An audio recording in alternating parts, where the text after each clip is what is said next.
Welcome to the Careers by Jenn Podcast, episode 206. This time on the podcast, Jenn discusses how to write a great cover letter. Today's podcast is brought to you by Crayola Crayons, coloring outside the lines since 1903.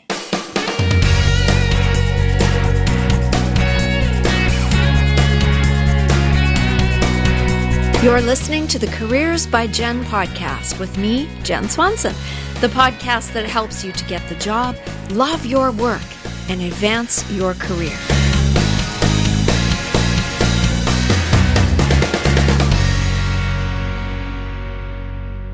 Some people are under the impression that a cover letter is no longer necessary. Well, while this might be true in a few cases, it's not in most. Well, sure, it can be a waste of paper if it's not done correctly. And if that is the case, well, then there is no need for it, and those people are correct. But I want to tell you otherwise. Find out the real purpose of what a cover letter is for right after this. Are you procrastinating? Do you want to start a job search but aren't quite sure where to begin? Is it all just a little overwhelming? At Careers by Jenn, we have a 5-day Jumpstart Your Job Search Challenge to help you get unstuck and move toward finding your dream job. Every day for 5 days, you'll receive an email to your inbox that asks you to complete one task. Every task you complete moves you closer toward your goal. The best part about this challenge is that it's absolutely free. Come over to careersbyjenn.com and you'll see the 5-day Jumpstart Your Job Search Challenge on the right-hand side of the screen. Click on the image of Jenn, sign up with your email address, and you'll be 5 days closer to reaching your goal. Why wait when you can get busy? Visit careersbyjenn.com after this podcast. What is the real purpose of a cover letter? Well, from the job seeker's perspective, a cover letter is an opportunity. Instead of just rehashing your resume in full sentences, in which case there's absolutely no point and you just shouldn't even bother with the cover letter, instead of that, your cover letter is a chance for your personality to shine through just a little before you get to an interview. Now, of course, the recruiter or the hiring manager or whoever's looking at your material may have already scoped you out on LinkedIn or your social media platforms if you're on them. Yes, that's true. But if they haven't, then even better. Your cover letter is the perfect opportunity to share your personality. And again, just a little, not too much. And it's the opportunity to highlight a few of the best reasons that you would be perfect as a fit for the job that they are trying to fill. In other words, it's a chance to sell yourself as well. Now, I'm not talking about selling yourself in the I'm the only answer to your dreams kind of way. A little humility needs to be involved. But this cover letter, this document, is your chance to choose a few of the top reasons that you believe you would be the solution to the hiring manager's problem. The cover letter also allows you to expand a bit on some of your achievements, and it allows you to let some of your passion show for what it is that you do or what it is that you want to do. So again, with the passion and with the selling yourself and with the highlighting of your achievements, everything in moderation. Now let's take a look at some of the best practices when writing your cover letter, and I'm going to share about 10 of those best practices with you. So the first thing to remember is to customize. Customize. There is nothing that screams lack of care or attention to detail than a form letter version of your cover letter, regardless of what job it is that you're applying for. Be sure to choose the skills to highlight that would best fit each job posting. So, for example, if the job is for an event organizer, then make sure you mention your experience and your love of and excitement about organizing events. Try to use something other than the tired old cliches. Use a thesaurus function on your computer if you must to find different words and make it different than the usual that you read over and over and over again by choosing new ways to say things. But make sure that you mention that you've had experience or that you're excited about or that you're interested in, if you haven't had experience, the type of job that they're offering, that they're advertising for. So that's the first one, customize. Papering the town with the very same cover letter is not going to have you stand out above the rest. So make sure that you take your time and customize. It is absolutely worth the time and the pain in the neck that it will be. It is absolutely worth that energy and time up front to be able to get your foot in the door and have an interview potentially. So that's the first thing. The second thing is to address your cover letter to an actual person. The old "to whom it may concern" or "dear sir" or "madam" is old. And you don't want to do that anymore. And with the internet and the phone at hand, it's usually possible to find out the name of the person who heads up the department that you are applying for.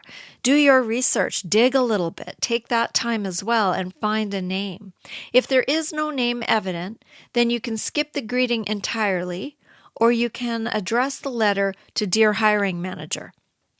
This is more personable than "sir" or "madam," and I know that whenever I hear "madam" or read it, I think of someone with the good fortune to have a butler. It just seems way too formal and old-fashioned, so skip that part and find a name if you can at all possibly find one. Even if it ends up being the incorrect name because it's somebody else who ends up actually calling you in, that's okay.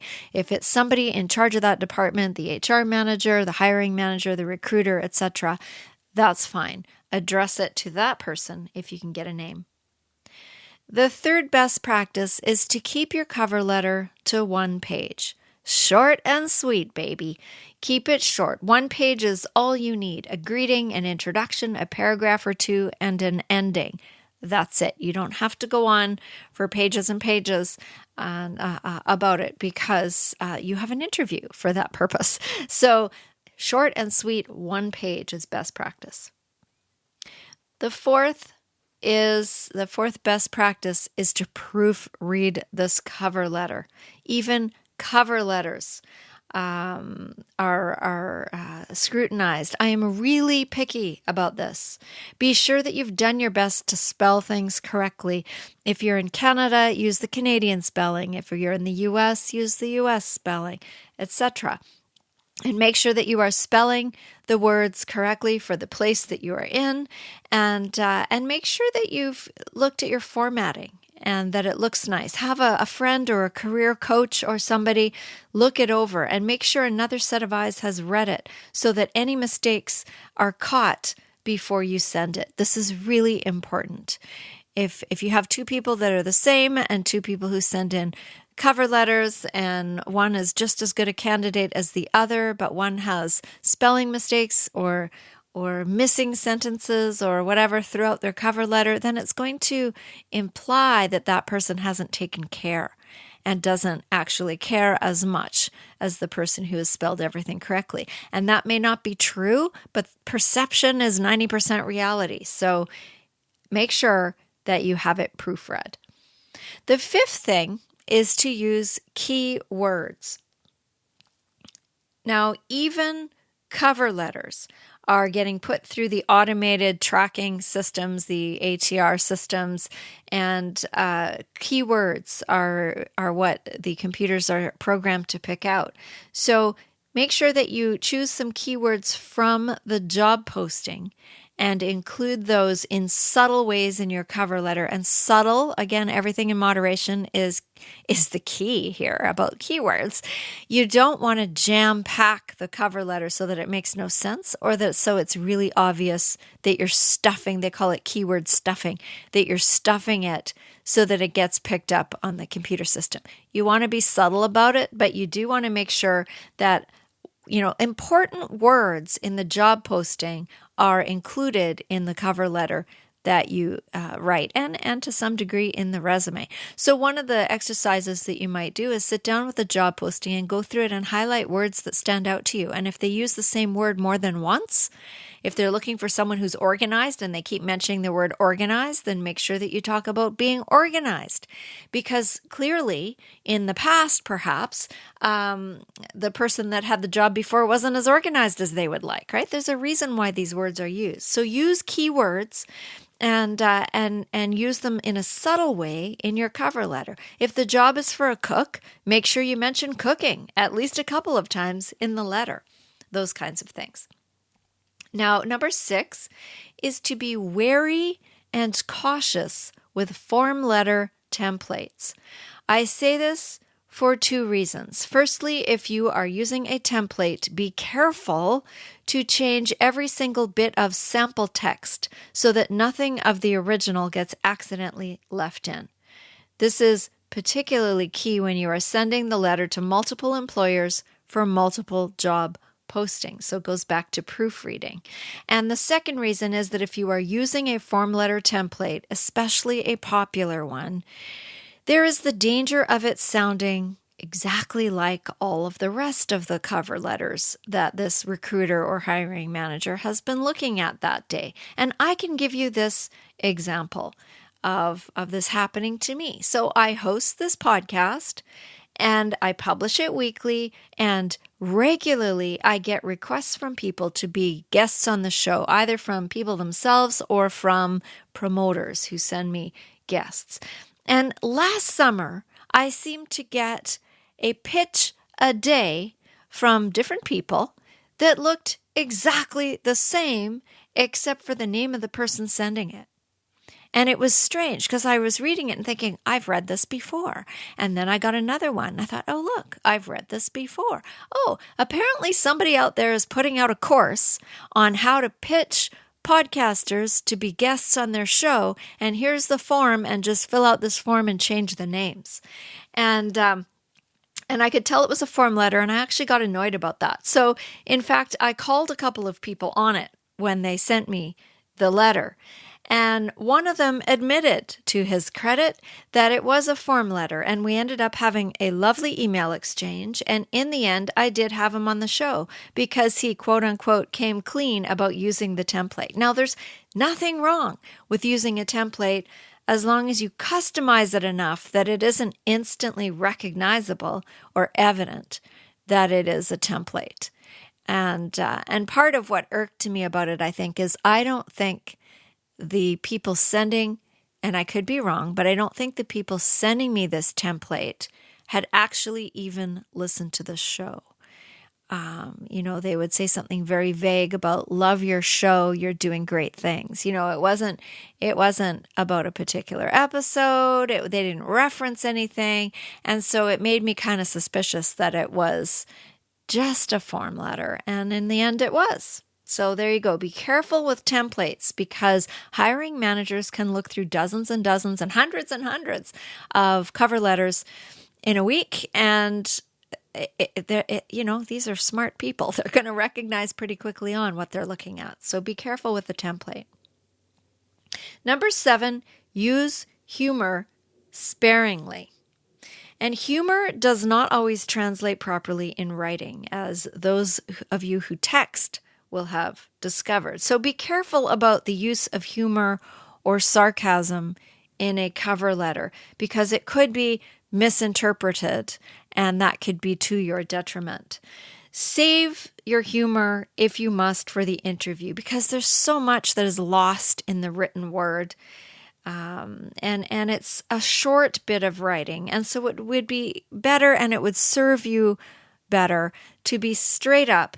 And whatever you do, don't use happy faces or emojis or any images of any kind because that is not professional. So keep it simple so that both the human beings and the computers that might be scanning this cover letter can see that you are serious about wanting to apply for this job. So use humor sparingly and keep it clean and straightforward. Don't put pictures on it. Keep it very clean looking and straightforward. The 8th best practice tip is to sign the form, the cover letter, with a pen if you're sending a hard copy. If you're sending a digital copy, then unless you have a photo signature, which is quite easy and popular and you can do it, you can print your name. But if you're handing in a hard copy in person, or you could print it out, sign it with a real pen and scan it and have that as what you send. But be sure to sign your name above the printed version of it. It just looks more personalized, and that you've taken that extra time to do that. That's number 8. Number 9, include your contact information on the cover letter as well, because sometimes the cover letter and the resume will get detached from each other or will end up somewhere else. So make sure you've got your information on everything that you send. Format the letter with your name, address, contact at the top, just like a regular business letter, followed by the name of the company, the address, the date, then the greeting. I'm sure you remember having to write business letters in high school. Do you remember that? I do. Anyway, that format still works quite well. So make sure you've got all that information on your cover letter. And the 10th thing to do is to sign off with a respectful closing line. So words like sincerely or kind regards or with regards or respectfully or something like that. Something like, thank you for taking the time to read this letter, and then your name underneath. So sign off respectfully at the end of the letter, and then your signature, and then your name. All right, well, next I'm going to share with you the exact ingredients or content pieces that you need to include in your cover letter to make it stand out. And I'll do that right after this. You've updated your resume, you've sent it out, and you've been selected for an interview. Congratulations! And now you want to get ready, really ready. This is where Careers by Jenn can help. We have a comprehensive online course called How to Ace a Job Interview When You Haven't Interviewed in a Long Time. This video-based course is jam-packed with information, advice, and exercises to help you get completely prepared to walk into an interview situation with confidence. From exactly what to prepare in advance, to how to answer common questions, to what questions you might ask the interviewer, and so much more, this course is designed to get you ready. Visit careersbyjen.com and click on Training Resources to see the curriculum, preview a couple of the introductory lessons, and see what others who have taken the course are saying about it. Visit careersbyjen.com and get ready to ace your next interview. So cover letter ingredients. Now, we'll start at the top, and this might be a little bit difficult for you to think about when you're listening. If it is, I did write a blog post about this very topic around this time last year. So if you go over to careersbyjen.com and you go under the blog, or you go under the Get the Job tab, you should be able to find this article, basically the podcast in article form, and you'll be able to see what I'm talking about. But let's walk you through this and start with, at the very top of the page on the left, your name. It could be at the top, it doesn't matter, but it should be, your name should be somewhere near the top of the form. Your mailing address, your phone number, your email address, and then you could put a date underneath all of that. And then you put the employer's contact info, so the name of the person if you have an actual person, or hiring manager, or recruiter, whatever title you have information about that that's, it's going to a hiring manager, it's going to a recruiting company. And then the contact, the mailing address of that company. And then if you haven't put the date underneath where your email address was, you can put the date underneath all of that. So you've got your name, your mailing address, your phone number, your email address, all of the contact things. And then you can either put the date there, or you can put it after you put the employer name, contact info, mailing address, etc. Then today's date. And then dear first and last name of the person if you have it, and if not, dear hiring manager. And then the first paragraph, think news headlines. Okay, so be compelling. You don't want to say, hi, I'm applying for this job today because, boring. So think something more compelling. Take a look at headlines of articles. Take a look at the first sentences that actually captivate you and compel you to keep reading. And start with a one-line opener that would make the reader keep reading. This is your opportunity to capture their attention for just a minute and have them take a look at you. So don't waste this opportunity. Think of something compelling that would cause someone to keep reading. And then spend the rest of the paragraph, this is the first paragraph, explaining the position that you're interested in, like name the position you're interested in and explain why you are interested in this position. So really look at the job posting and show that you understand the job, that you understand the position, and make sure that you use one or two keywords from somewhere in that job posting in the cover letter. Again, don't forget about that. But that first paragraph is for getting their attention, for explaining why you would be excited to have this job, a little bit about what you know about the job or the company, and how you might fit into its culture. So be enthusiastic again with that dose of moderation, but be enthusiastic and compelling in that first paragraph. The middle paragraph would be where you highlight 2 or 3 skills that you bring with you and why they would benefit the position you are applying for. Now, remember that you are the solution to their problem. Again, with a hefty dose of humility. So explain what you could do for them, how the achievements that you've made, the things that you've done would equip you for doing the work that they are looking for someone to do. So you want to talk about them more than how this work would benefit you. It's not about reiterating all of the things that are then written on your resume. That's a waste of paper. It's not about how having this job would be good for you. It's about them. So how can you show them in a short page of information why you would be a good choice? So explain briefly your experience with what they're looking for. And remember, you're not, again, repeating your resume here. You're enhancing the information in your resume with an example or two that is tailored to this particular job that you're applying for. So that middle paragraph, you're highlighting some skills that they're looking for, and you can even look at that job posting and take the skill set they're looking for right out of there if it applies, and use some of that, and what you can do for them in this paragraph, how your achievements would fit with what they are looking for. The third paragraph is where you offer to show samples of your work, if that's applicable, if it's a job where you need to show things that you've done in the past, and where you make your final pitch, closing with something like, "Thank you for your consideration of my application. I would be pleased to meet with you to discuss further possibilities." So you're ending with an opening. Right? You're offering an opening for further conversation. This is where you say why you think you'd be a great fit for what they're looking for. And again, do this with a bit of enthusiasm. So the third paragraph, you only need 3, is where you offer to show, I'm happy to share with you my portfolio. Maybe you're an artist. Maybe you create videos, I don't know, whatever it is. Maybe you've written some things and you're applying for a writing job. If those are some, if it's the kind of a job where you have something that you've produced that you need to show, then this would be the opportunity.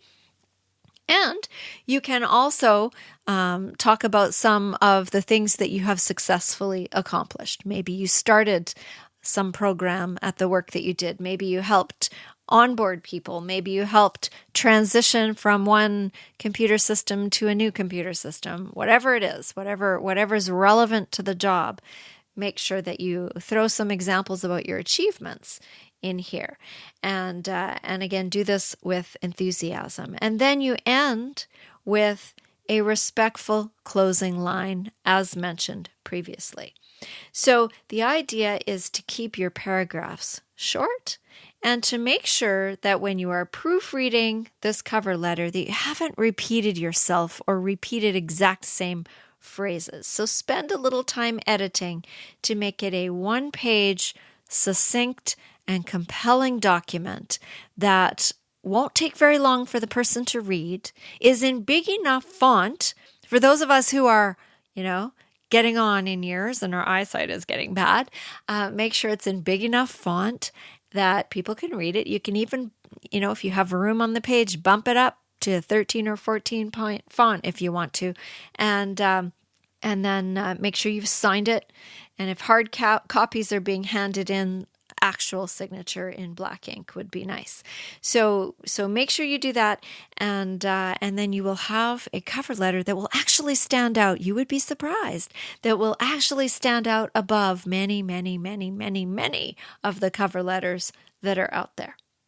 Now, if you would like some one-to-one coaching help in your job search, or if you would like to learn exactly how to ace the job interview that hopefully you'll get invited to attend, especially if it's been a while since you've had an interview, then I'm here to help. Come on over to careersbyjen.com, click on the Work With Me tab, and you'll see that I've got information on personal coaching there, career coaching, and an online courses page. And you can go to the online courses page and you can see different coaching packages that I have there. You can see the courses that I offer there that are completely virtual and online, although I do answer questions and assist if you need it. And I'm there. I'm here to help you get as ready as you can be to get that job that you are dreaming of having. You've been listening to Careers by Jenn with Jenn Swanson. If you like what you heard, please share this. If every single person listening today shared this episode with just one friend, our audience would be twice as big just like that. And the more people we can help with our content, the better. So help out a friend and help grow our audience by sharing this show with someone you know who would benefit from the content. If you haven't subscribed yet, please do that, and together we can make a difference. Until next time, take good care.